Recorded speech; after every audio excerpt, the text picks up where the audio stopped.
السلام علیکم ورحمۃ اللہ وبرکاتہ۔ مکرم ناظرین گرامی، آج انشاءاللہ آپ کے سامنے شادی کی پہلی رات کے معاملے میں شریعت کے کیا اصول ہیں، کیا ہدایات ہیں، انشاءاللہ کافی ہمارے نوجوانوں کے یعنی گویا کہہ لو کہ اصرار پر، ان کی درخواست پر ہم نے یہ قدم اٹھایا ہے، اور شریعت کی باتوں کو سننے، سمجھنے اور سیکھنے میں شرم کو بالکل آڑے نہیں آنے دینا چاہیے۔ بہت سارے نوجوان پوچھتے ہیں، سوچا اس کے بارے میں ایک مستقل کلپ ہی ہم تیار کر دیں۔ دیکھیں دوستو بزرگوں، جو نکاح ہے یہ جہاں ایک انسانی ضرورت ہے، یہ ایک عبادت بھی ہے، اور ہمارے اور آپ کے آقا امام الانبیاء سرکار دو عالم صلی اللہ علیہ وسلم کی عظیم سنت بھی ہے۔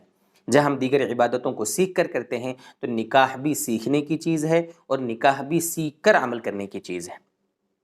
یہاں سب سے پہلے یہ بات ذہن میں رکھیں کہ جب نکاح ہو جاوے، نکاح ہو جانے کے بعد جب آپ اپنے روم میں، جہاں پر آپ اپنی بیوی کے ساتھ، اہلیہ کے ساتھ رہیں گے، جب آپ اس روم میں جائیں تو روم میں داخل ہو کر سب سے پہلے السلام علیکم ورحمۃ اللہ وبرکاتہ سب سے پہلے سلام کر دیں۔ سلام کرنے کے بعد سب سے پہلا کام یہ کریں کہ آپ 2 رکعت نماز اپنی بیوی کے ساتھ جماعت کے ساتھ پڑھیں، یعنی اس کو جماعت سے نماز پڑھائیں۔ وہ پیچھے کھڑے گی، آپ آگے کھڑیں گے۔ باقاعدہ سیرت میں ملتا ہے، احادیث میں، یہ مجمع الزوائد ہے، امام طبرانی کی المعجم ہے، مصنف ابن ابی شیبہ ہے، کئی ایسے حدیث کی کتابیں ہیں جس میں یہ بات ملتی ہے کہ ایک صاحب حضرت عبداللہ بن مسعود رضی اللہ عنہ کے پاس آئے اور آ کر یہ عرض کیا کہ میری ایک کنواری عورت سے شادی ہوئی ہے، اور مجھے اندیشہ ہے کہ کہیں ایسا نہ ہو کہ وہ مجھ سے نفرت کرنے لگے۔ تو حضرت عبداللہ بن مسعود رضی اللہ تعالیٰ عنہ نے ان کو کئی نصیحتیں کی، اور ان میں ساتھ میں ایک بات بتائی، یہی بات کہ اس کو لے کر آپ نماز پڑھیں، اور نماز پڑھنے کے بعد یہ دعا مانگیں۔ اسکرین پر ہم وہ دعا لکھ دیں گے، اللہم بارک لی فی اہلی وبارک لہم فی، اللہم ارزقنی منہم وارزقہم منی، اللہم اجمع بیننا ما جمعت الی خیر وفرق بیننا اذا فرقت الی خیر۔ یہ دعا ہے جو ہمیں 2 رکعت نماز پڑھنے کے بعد، اس کو آپ کہہ لیں کہ یہ شکرانے کی نماز ہے۔ اس نماز کو پڑھنے کے بعد یہ دعا مانگنا ہے، یہ پہلا کام کرنا ہے۔ اس کے بعد آپ بستر پہ چلے گئے۔ بستر پر جانے کے بعد بیوی کی پیشانی کے بال پکڑ کر ایک دعا پڑھنا ہے۔ یہ پہلی رات بیوی کی پیشانی پکڑ کر یہ دعا پڑھنا ہے۔ دیکھو اسکرین پر یہ دعا بھی ہم لکھ دیتے ہیں، اللہم انی اسألک من خیرہا وخیر ما جبلتہا علیہ واعوذ بک من شرہا وشر ما جبلتہا علیہ۔ یہ دعا ہمیں پڑھنا ہے پیشانی کے بال پکڑ کر۔ یہ پہلی رات کی صرف دعا ہے، روزانہ نہیں پڑھنا ہے۔ اب یہاں دیکھیے دوستو بزرگوں، جس طرح ایک دولہا وہ پریشانی میں ہوتا ہے، دباؤ میں ہوتا ہے، الجھن میں ہوتا ہے، سمجھ میں نہیں آتا کہ کیا کرنا ہے کیا نہیں کرنا ہے، تو اس سے زیادہ وہ بیچاری لڑکی اور دلہن پریشان ہوتی ہے کہ کیا ہوگا۔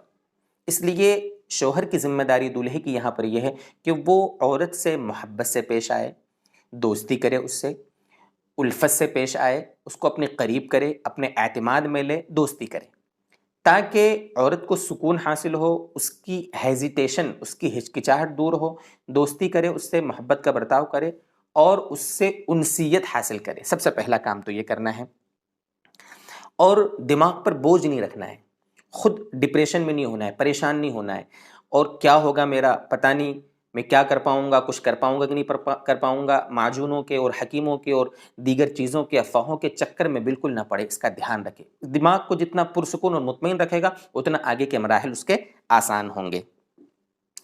میں نے 2-4 پوائنٹ نوٹ کیے ہیں۔